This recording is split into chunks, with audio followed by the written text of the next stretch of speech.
شادی کے فنکشن پہ ایسے انوکھے واقعات ہوتے رہتے ہیں ہماری سرزمین پاکستان پہ۔ نکاح ہونے سے پہلے دلہا میاں نے اپنے سسر کے آگے ایک فرمائش رکھ دی۔ دلہا کہتا ہے کہ مجھ کو تو نکاح سے پہلے گاڑی چاہیے۔ اب جو لڑکی کا باپ ہے وہ دلہا میاں کی یہ بات سن کے بڑا پریشان ہوا۔ وہ کہتا ہے بیٹا، جہاں میں نے اپنی بیٹی کی ساری خواہشیں پوری کی ہیں، جو جو جہیز کی لسٹ آپ نے مانگی تھی میں نے ساری لسٹ میں ہر چیز پوری کر کے گھر بھیج دیا آپ کے۔ اگر آپ کو گاڑی بھی چاہیے تھی تو پہلے بتاتے، اتنی جلدی میں بندوبست نہیں کر سکتا۔ ابھی یہ بات ہو ہی رہی ہے کہ بات جنگل کی آگ کی طرح سارے براتیوں میں پھیل گئی اور براتیوں سے ہوتی دلہن تک پہنچ گئی۔ دلہن نے جناب شادی سے انکار کر دیا۔ لڑکی کا باپ پہنچتا ہے اپنی بیٹی کے پاس، اس سے کہتا ہے بیٹا تو شادی سے انکار مت کر، تو میری اکلوتی اور لاڈلی بیٹی ہے، جہاں میں ان کی ہر فرمائش پوری کر دی ہے میں گاڑی کا بندوبست بھی کر دوں گا۔ میں صرف ٹائم لیتا ہوں ان سے 2-4 دن کا اور گاڑی کا بندوبست کر لوں گا۔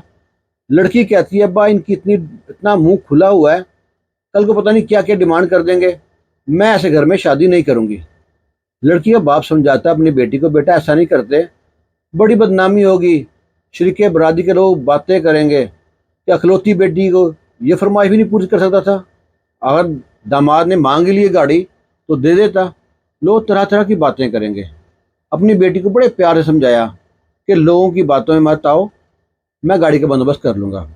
لڑکی بیٹھ گئی، کہتی ہے ٹھیک ہے میں شادی کے لیے تیار ہوں۔ اب وہ لڑکی کا باپ جاتا ہے دلہا کے پاس، اس سے کہتا ہے دلہا میاں ابھی آپ نے اتنی جلدی فرمائش رکھی ہے، لہٰذا مجھے ٹائم دیں، 2-4 دن میں گاڑی کا بندوبست کر کے آپ گھر پہنچا دوں گا، آپ بتا دیں آپ گاڑی چاہیے کون سی۔ دلہا میاں نے جناب بتا دیا فلاں فلاں گاڑی چاہیے۔ اس نے کہا ٹھیک ہے آپ مجھے 4 دن کا ٹائم دیں، میں بندوبست کر گاڑی گھر پہنچا دوں گا۔ لو جی شادی ہو گئی، نکاح ہو گیا، رخصتی ہو گئی، لڑکی اپنے گھر چلی گئی۔ 2 دن بعد لڑکی کے باپ نے گاڑی کا بندوبست کیا اور اپنے داماد گھر پہنچا دی۔ جب داماد نے گاڑی دیکھی ہے اتنا خوش اور کہتا ہے دیکھا، اپنی بیوی سے کہتا ہے دیکھا میرا سسر کتنا اچھا ہے، میری ہر خواہش پوری کی ہے۔ اور لڑکی کو بڑا غصہ ہے اپنے شوہر پہ، وہ اپنی بیوی سے کہتا ہے چلو بیٹھو گاڑی میں، لانگ ڈرائیو پہ چلتے ہیں۔ گاڑی میں بیٹھتے ہی نا گاڑی کو تیز سپیڈ میں بھگاتا ہے اور میوزک فل آواز میں لگا دیا۔ لڑکی کہتی ہے آرام سے گاڑی چلاؤ اور میوزک کی آواز کم کرو۔ وہ کہتا ہے آج تو آواز بھی کم نہیں ہوگی اور نہ سپیڈ کم ہوگی، میں روز دوستوں کی، یار دوستوں کی، رشتہ داروں کی گاڑی چلاتا تھا، آج میں اپنی گاڑی میں بیٹھا ہوں، کتنا اچھا لگ رہا ہے کہ میری ذاتی گاڑی ہے۔ وہ پھر کہتی ہے اس کی بیوی دیکھو دھیان سے چلاؤ، روڈ پہ پبلک بھی ہے۔ تو وہ اپنے بے دھیانی کبھی شاں ادھر ادھر گھوم رہا گاڑی لے کے۔ اتنے میں ایک بوڑھا شخص اس کی گاڑی کے آگے آ گیا، اس ہلکی سی ٹکر ہوئی، وہ گر گیا۔ لڑکی نے کہا گاڑی روکو، گاڑی روکو۔ دلہا نے بڑی جناب آگے جا گاڑی روکی ہے اس کے شوہر نے۔ لڑکی گاڑی سے اتری ہے، بھاگی بھاگی پیچھے آتی ہے، جو بوڑھا شخص گرا تھا اسے اٹھاتی ہے، اسے کہتی ہے بابا جی ہمیں معاف کرنا، میرے شوہر کو نا آج ہی گاڑی ملی ہے اپنی، اس کی خوشی میں اتنی تیز گاڑی چلا رہا تھا کہ آپ کو دیکھا نہیں، بے دھیانی میں لگ گئی ہے، ہمیں معاف کر دینا، کوئی بد دعا مت دینا۔ وہ کچھ نہیں کہتا، وہ کہتا ہے بیٹا میری بھی غلطی ہے، میں آنکھوں سے اندھا ہوں، دیکھ کے روڈ پہ چڑھنا چاہیے تھا۔ جب لڑکی نے دیکھا کہ یہ تو بوڑھا شخص نابینا ہے، اندھا ہے، لڑکی نے اپنی جیب سے کچھ پیسے نکالے ہیں پرس سے اور بوڑھے کا شخص پکڑا دیے۔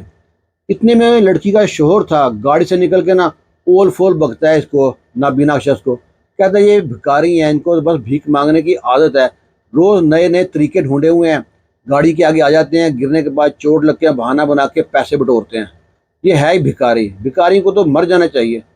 لڑکی کو اپنے شوہر کی بات پہ اتنا غصہ آیا، وہ کہتی ہے یہ بھکاری نہیں ہے، بھکاری تم ہو، تم نے میرے باپ سے ایک ایک چیز لی ہے، جہیز کے نام پہ ٹی وی، فریج، مشین، حتیٰ کہ گاڑی کی ڈیمانڈ کیا اور میرے باپ نے وہ بھی پوری کر دی۔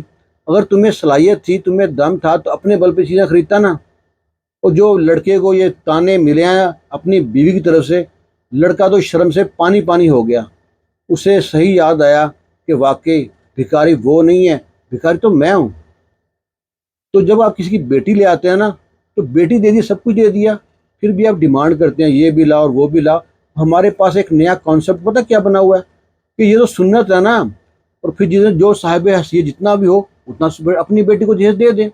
اب سنت کی بات بھی سن لیں، اللہ کے نبی کی نا ایک بیٹی نہیں تھی، 4 بیٹیاں تھیں. اگر جہیز دیا ہوتا نا تو چاروں کا ذکر نہیں ہوتا. نہیں ہے ذکر. پہلی بیٹی کی شادی ہوتی ہے حضرت عثمان بن عفان رضی اللہ تعالیٰ عنہ سے. جو وہ بیٹی انتقال فرما گئی تو دوسری بیٹی بھی ان کے نکاح میں دے دی. اور تیسری بیٹی کی شادی ہوتی ہے ابو عاص سے. اس کو کوئی نکاح میں کوئی جہیز میں کچھ چیز دیا نہیں دیا، کہیں ذکر نہیں آتا. ہاں ذکر کہاں پہ آتا ہے؟ حضرت علی رضی اللہ تعالیٰ عنہ کے واقعے میں. حضرت علی رضی اللہ تعالیٰ آپ کی کفالت میں تھے. مکہ سے جب بے آسرا ہو کے آئے، بے سر و سامان جب آپ کے پاس آئے، ان کے پاس تو کچھ بھی نہیں تھا. گھر میں پینے کے لیے مشکیزہ تک نہیں تھا، سونے کے لیے کوئی بستر نہیں تھا، زمین پہ سوتے تھے، کچھ تکیہ تک نہیں تھا. جب آپ صلی اللہ علیہ وسلم کی بیٹی حضرت فاطمہ رضی اللہ تعالیٰ عنہ کی شادی ان سے ہونی تھی، تو اللہ کے نبی کہتے ہیں ہاں بھی علی کچھ ہے دینے کے لیے؟ حضرت علی رضی اللہ تعالیٰ عنہ کہتے ہیں میرے پاس تو کچھ بھی نہیں ہے. اللہ کے نبی میرے پاس ایک گھوڑا ہے اور ایک زیرہ ہے. اور زیرہ بھی جو تھی نا وہ بھی مال غنیمت میں آئی تھی. اللہ کے نبی کہتے ہیں گھوڑے کو تو رہنے دو، وہ تو استعمال کی چیز ہے، آپ زیرہ کو لے آؤ. جب زیرہ لے کے آتے ہیں ہمارے پیارے آقا حضرت محمد صلی اللہ علیہ وآلہ وسلم کہتے ہیں جاؤ علی رضی اللہ تعالیٰ عنہ اس کو آپ بازار میں فروخت کر کے آؤ. جب بازار میں فروخت کرنے گئے حضرت عثمان بن عفان رضی اللہ تعالیٰ عنہ نے ان سے وہ زیرہ خرید لی 480 درہم میں. اور خریدنے کے بعد نا جب حضرت علی واپس جانے لگے، حضرت عثمان بن عفان نے کہا علی یہ زیرہ میری طرف سے تحفے میں ہے. ان کو تحفہ دے دیا تاکہ ان کو برا بھی نہ لگے. جو پیسے لے کے حضرت علی رضی اللہ تعالیٰ عنہ اللہ کے نبی کے پاس آتے ہیں تو اللہ کے نبی انہی پیسوں سے بازار جا کے کیا خریدتے ہیں؟ حضرت علی ساتھ سے ایک اونی چادر، دوسرا مشکیزہ، تیسرا تکیہ، چمڑے کا تکیہ جس میں گھاس پھوس بھری ہوئی تھی، چوتھا ایک چکی جسے ہم آٹا پیستے ہیں، پانچواں 2 مٹکے. یہ خریدے حضرت علی رضی اللہ تعالیٰ کے پیسوں سے خریدے جسے زیرہ بکی تھی. وہ خرید کے لا کے گھر رکھی ہے. اور جب رخصتی کی اپنی بیٹی کی تو ان کو ساتھ دے دیے. تو یہ جہیز اگر اس کو جہیز کہتے ہیں نا آپ لوگ تو سب لوگوں کو کرنا چاہیے. اور یہ ہمارے پاس مسئلہ پتہ کیا ہے؟ ہم لوگ نا بر صغیر پاک و ہند میں ہندوستان میں رہے تو ہندوؤں کی آت ہمارے اندر آ گئی اور اپنی مطلب کی مولوی اپنی مطلب کی من گھڑت باتیں سنا کے ہم نے بھی اس کو سنت کہہ دیا. جہیز دینا سنت ہوتی ہے. یہ وہ تفصیل سی واقعہ حدیث میں بھی ہے.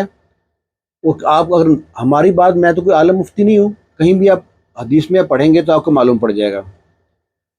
تو لہٰذا اور تو اور پھر لوگ نا ایک اور بات بھی بڑی کرتے ہیں کہ گھر جوائی رہنا کیسا ہے، کیونکہ حضرت موسیٰ علیہ السلام بھی حضرت شعیب علیہ السلام کے گھر رہے تھے، گھر جوائی رہے تھے.